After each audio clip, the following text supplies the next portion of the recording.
ज़रूरत नहीं, आप आगे आओ, इनको बंद करवाओ। मैं बस ये, और मैं जो यूनियंस काम कर रही हैं अंदर, बहुत डंका पीटते हैं वो लोग, हमने ये कर दिया। अगर तुम सही में इन लोगों के काम करना चाहते हो, अगर तुम सही में एक मजदूर को इंसाफ दिलाना चाहते हो, तो बंद करो इन प्रोजेक्ट्सों को। सिर्फ माइक्स पे भाषण देना वो कोई बड़ी बात नहीं है। बड़ी बात तब होगी जब आप उन लोगों को उनके हक दिलाओगे, जब आप उन लोगों के लिए बात करोगे।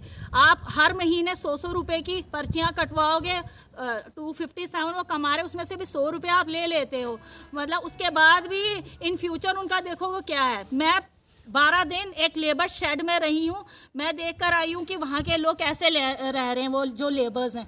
तो इन लोगों को जो है पॉलिटिक्स से हट के, अगर सही में वो एक अच्छी यूनियन चलाना चाहते, वो चाहते हैं कि हमारे मजदूरों को इंसाफ मिले, हमारे हर एक तबका जो उधर काम कर रहा है उसको इंसाफ मिले, तो उनको भी ग्राउंड पे आना चाहिए। तो एडमिनिस्ट्रेशन और गवर्नमेंट को क्या संदेश देंगे? मैं एडमिनिस्ट्रेशन गवर्नमेंट को सिर्फ इतना ही संदेश दूंगी कि हमारी जो ये डिमांड्स है ये जेन्युइन है।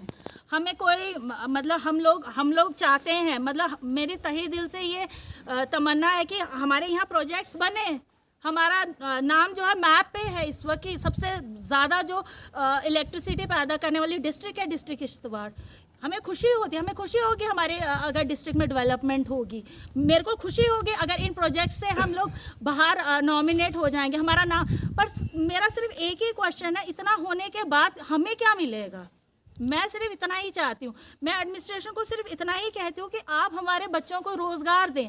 आप हमारे उन लैंड लूजरों को, जो उन लोगों को पैसा उस टाइम दिया गया है, उनको बढ़ोतरी करें। 2.5 लाख कनाल, आपको लगता है ये एक जेन्युइन रेट है? उसी एरिया में आज वो लोग अगर ज़मीन खरीदने जाते हैं तो 60 से 1 लाख रुपए तक उनको ज़मीन, मतलब कि अपना घर बनाने के लिए उनको जो है सारे पैसे तो वहीं लग जाएंगे। फिर उनका फ्यूचर कैसे, क्या सिक्योरिटी है उनकी? ना उनके बच्चों को जॉब्स हैं, ना उनको जेन्युइन रेट्स दिए गए हैं। तो इसके बावजूद आप बताइए कि उनको मिलेगा क्या? आने वाले दिनों में मिलेगा क्या उन लोगों को? आप यहाँ धरने पे बैठी है, तो ऑफिशियल मीटिंग्स का क्या स्टेटस है? नहीं, मीटिंग्स देखिए ना, मैं डिस्ट्रिक्ट चेयरपर्सन बनी थी लोगों के लिए। अगर मेरे लोग ही खुश नहीं हैं, मेरे लोग नौकरियों के लिए तरस रहे हैं, रो रहे हैं, तो मुझे क्या करना है? ऑफिशियल मीटिंग्स मैं अभी कोई ऑफिशियल मीटिंग नहीं करूंगी, मैं अभी कुछ नहीं करूँ। मैं यहाँ पे जब तक हूँ, मैं सिर्फ इतना कहूँगी कि हमारी जो बात है वो ऊपर तक पहुँचाई जाए, हमें वहाँ से बताया जाए कि इनके क्या सोल्यूशन है। क्योंकि डिविजनल कमिश्नर जम्मू ने जो कल जिस हिसाब से हम लोगों के साथ मीटिंग की, मुझे नहीं लगता कि वो कोई सोल्यूशन लेके हमारे पास आए थे। तो प्रोजेक्ट के अलावा और क्या बातें हुई? प्रोजेक्ट्स के अलावा और बहुत सारी बातें, जैसे कि मैंने आपको बताया लेबर्स के कुछ प्रॉब्लम्स है, वो हमने मैं जैसे हमारे दक्षिण के लोग जो क्याड, पहले जो क्लाउड बस्ट हुआ था होंसड़ में, उसकी वजह से जो एक गांव हमारा था क्याड, मैं एलजी के पास भी पहुंची थी इस चीज़ को लेकर कि सर वहाँ पे हमारे 9-10 घर जो हैं बिल्कुल डेंजर जोन में, अगर थोड़ा सा और पानी आता है तो वो निकल जाएंगे। जब ये डिस्कशन मैंने ड्यूकम साहब से की तो वो कहते हैं कि हाँ मैं ऊपर फॉलो अप करूँगा। मतलब आप लोग कब फॉलो अप करेंगे? जब वो 9 के 9 घर जो है बह जाएंगे दरिया में।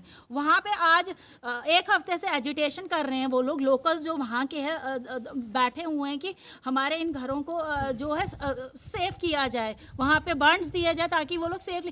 पर नहीं है कुछ, मतलब कि आप हर जगह आप कहें कि हर फील्ड में रोना है। यहाँ पे कोई ऐसी फील्ड नहीं जहाँ पे हम सेटिस्फाई हो कि नहीं यहाँ पे ये चीज़ अच्छा हो रहा। मुझे नहीं लगता, मेरे को साल होने को है, हर चीज़ के लिए हमें चिल्लाना पड़ता है, चीखना पड़ता है, उसके सिवा और कुछ है ही नहीं। मड़वा वार्ड 1 को लेकर भी आपने बात की है। वार्ड 1 और मड़वा का हमने सबसे पहले तो उनका जो मेन इशू है वो एयर ट्रांसपोर्ट का रहता है कि वहाँ के लोगों को जो ये सर्दियों का टाइम है, वहाँ की जो बीडीसी है वो भी हमारे साथ है और हमारे डीडीसी जो वहाँ से वार्ड 1 से रजाक साहब वो भी थे। हमने डिविजनल कमिश्नर जी से मांग की थी कम से कम जो ये हेली सर्विसेज है कंटिन्यू रखी जाए। बट वही है कि सरकार जो है हम लोगों को टोटली इग्नोर करती। जब इन लोगों को पता है कि इनको इस महीने में एयर सर्विस देना ज़रूरी है तो उनकी पेमेंट्स क्यों नहीं की गई? क्यों उनका पेमेंट जो है बैलेंस रखा गया?